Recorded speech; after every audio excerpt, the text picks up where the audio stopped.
Ken, Nike is a global company. It's got a strong base here in the U.S. Break it down for us. What is more important, growth here or growth abroad?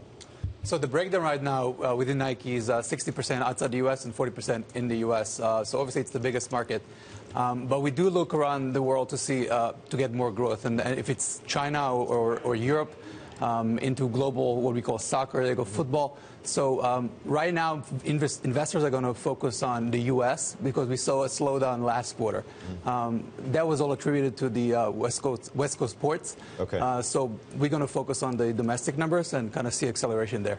Looking abroad, Nike had really focused on markets in Brazil and Russia. Those are two markets that have not performed as well as we would have expected a year ago. Are they going to try and shift inventory focus in the next year? Well, they already did to some extent. And you mentioned the NBA there, and it's kind of like a nice segue. They made this deal with the NBA. The NBA is the most international league out of the whole domestic league we have here. Okay. They have a big exposure in China. So they try to move their focus there. And the apparel contract they have is going to help them. And everybody talks about Apple. Bring up the chart, Loriana, here.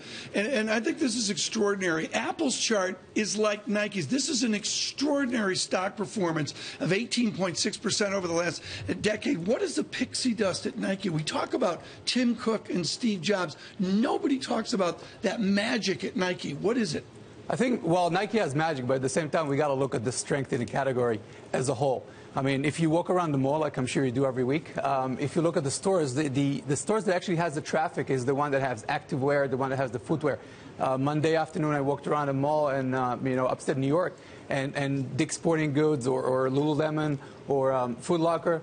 That's the where we got the traffic. So even if you go into department stores, that's where you see the space growing. So I think it's part of the kind of like the category strength that kind of pushed Nike up.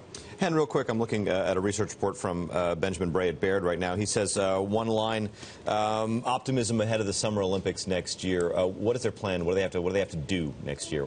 So the Olympics, like any other big event, kind of brings out the more the patriotism, and people go out and buy this U.S. gear.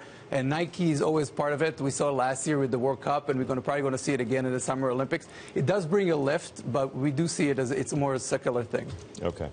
Hen Grazutis, Bloomberg Intelligence. Thank you.